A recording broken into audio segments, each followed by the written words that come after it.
Welcome back, Outdoor Education Club. Now we're back at the allotments. Thankfully, allotments have not been shut down in our lockdown, and that's really good because growing plants, growing food is pretty good for your mental well-being as well. So that's certainly what I would be encouraging. During the Second World War, the government asked the people to dig for victory, and that's what we're going to be doing today, digging for victory. Now, before we go any further, I just want to go back a couple of weeks when I filmed some planting of some garlic. Here is a really easy planting idea for you. If you get a bulb of garlic and carefully prise apart the individual cloves, each one of these cloves will grow into a new whole garlic bulb over the summer. So you can buy particular bulbs that grow better in Britain. The danger of buying supermarket bulbs is that you might find that they grow better in other climates. So if you prise apart the individual bulbs and you plant them about 10 centimeters apart, and if you make sure that the bottom of the bulb goes into the soil, just leaving the top of the bulb uncovered. So once we put the soil over these, we'll just see perhaps the very tops of each bulb. Once that's been done, you water them, and you'll find that in a few months' time you'll have about 20 or 30. And now, a couple of weeks on, you can see that the garlic has started to grow. It's obviously going to take a few more months to grow. It'll be probably ready about June or July time, maybe August, not quite sure. But it was planted 2 weeks ago, and we've already got some action now, which is really good to see. A couple of weeks ago, you may remember I planted some broad beans.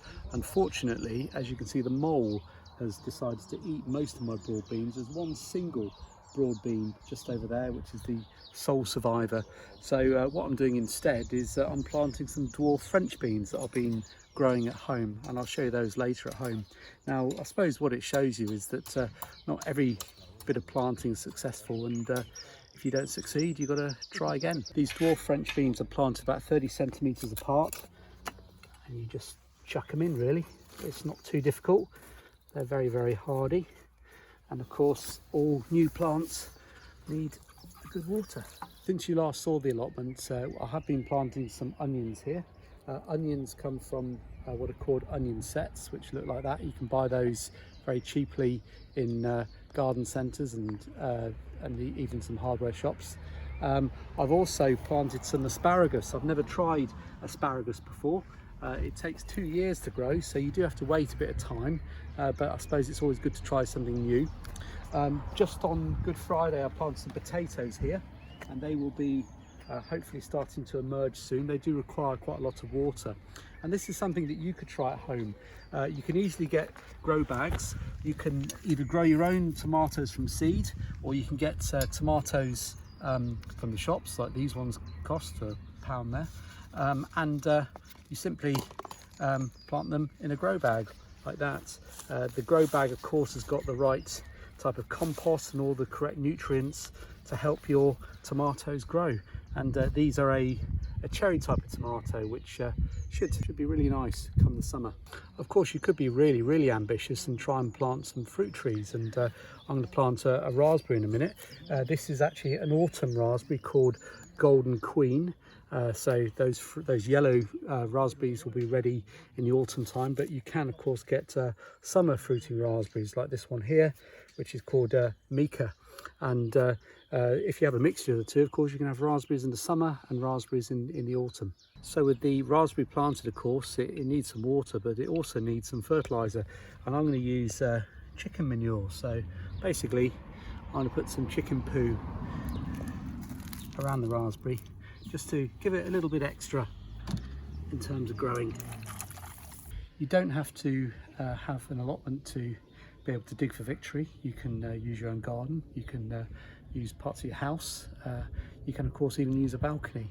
And what I'm going to now do is plant some rhubarb.